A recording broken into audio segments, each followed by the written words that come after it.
Bonjour à tous, bienvenue sur la chaîne Lolo Bricolox. Donc, étape numéro 3 pour poser des parpaings. En priorité, je vous montre un truc. Ça, c'est le sable à bâtir. Un sac de 35 kg que vous mettez dans la bétonnière. Proportion, sac de 25 kg de ciment, on en prendra le quart. Donc pour faire ça, c'est facile. Voilà, à la moitié. Ensuite, vous relevez le tout, comme ça, vous coupez avec la main, celui-là, on le met de côté,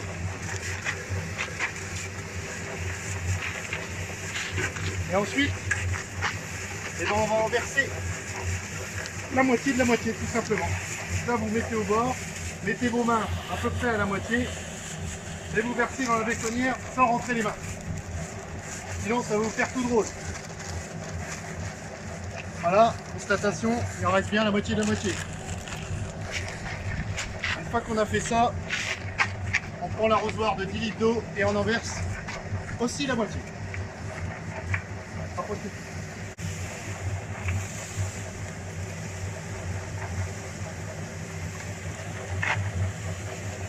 Donc là, j'ai versé la moitié de mon arrosoir, ça mélange, et je vais avoir du mélange tout prêt.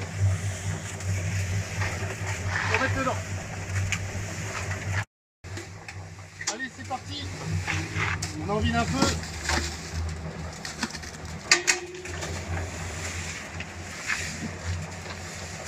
Alors maintenant, je vais vous montrer comment on maçonne les parpaings.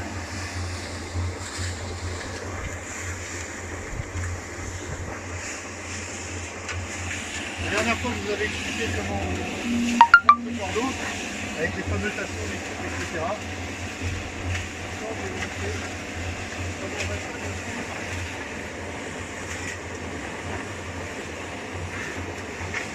D'abord, on le prépare. Ensuite, on n'oublie pas de prendre l'arrosoir d'eau. C'est assez chaud. Il faut quand même arroser un peu la tête. Voilà. Et là, on va étendre.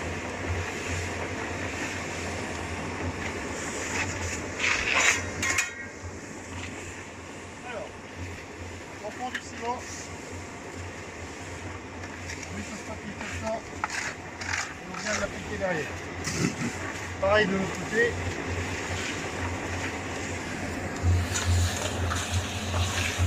Voilà.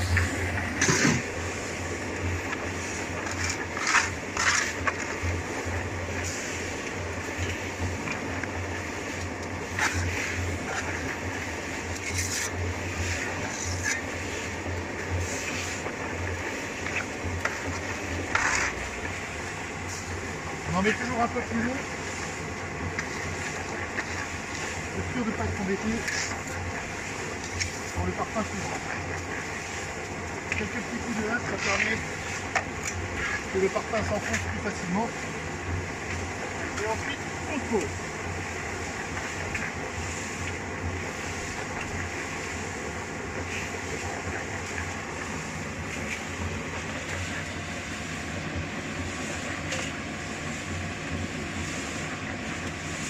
Alors, on le met dans l'alignement du premier, évidemment. On commence d'abord par faire le niveau dans la longueur. Très simple. Donc là, on tape toujours du côté où la bulle penche. Là, on voit qu'on est pas mal. On fait attention de ne pas aller plus bas que l'autre pour garder le niveau. Là, on est bien. On vérifie l'inclinaison dans l'autre sens.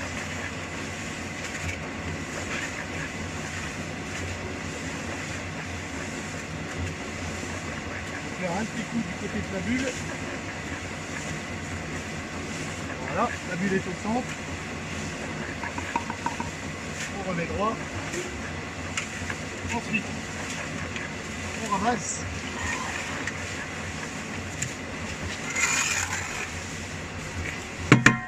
On prend la truelle à bourreau.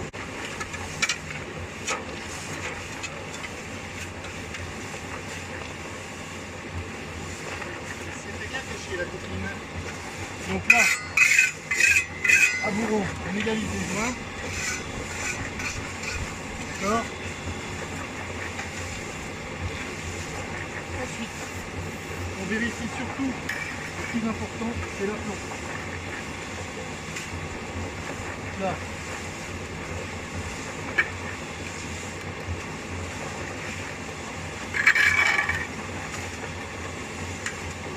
Là.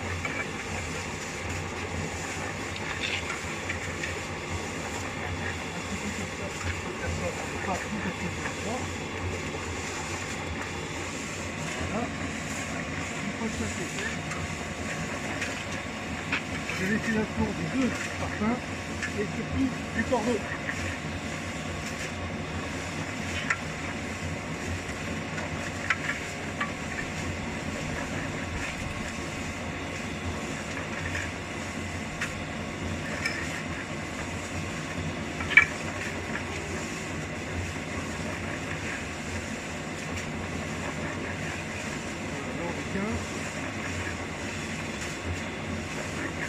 Pas très bien, mais...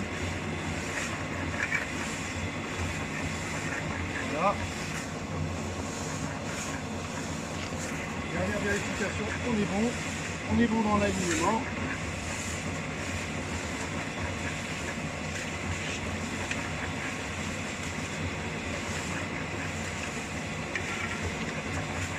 On vérifie le niveau. On est bon sur les deux parfums. On est bon comme ça.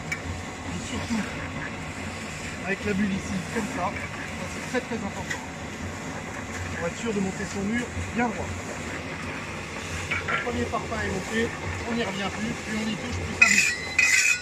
Dernier petit coup de spatule.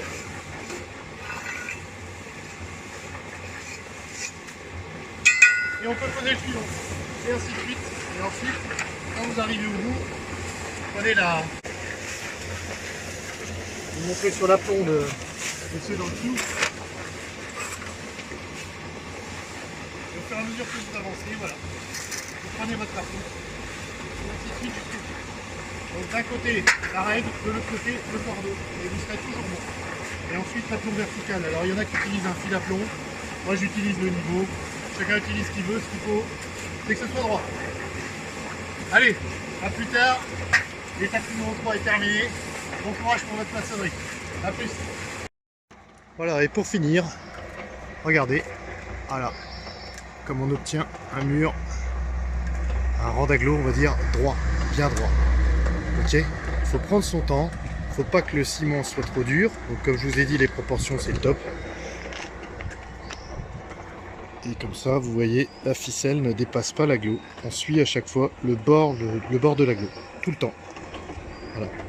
Ensuite, on fait ses coffrages. Alors moi j'ai fait un poteau à 2,50 m. Parce que normalement c'est tous les 3 mètres. J'ai 5 mètres de mur. Je veux que ça tienne bien. Donc voilà, j'ai laissé un écartement. Je sais pas si on voit bien. Et je remplis au fur et à mesure. En mettant de la ferraille dedans. Alors la ferraille que vous trouvez, hein, peu importe. Il y en a qui disent fer à béton absolument. On s'en fiche. Moi j'ai un piquet de grillage jusqu'en bas. Ça va tout seul. Voilà. Et donc là je terminerai le rang en coffrant le petit bout là aussi. Voilà, ben, j'espère que ça vous a apporté un petit plus et que maintenant vous allez pouvoir vous lancer sans avoir peur, parce qu'il n'y a pas lieu. On prend son temps. Et surtout, on n'oublie pas de remplir les joints. Allez, ciao, à plus tard pour un autre bricolage.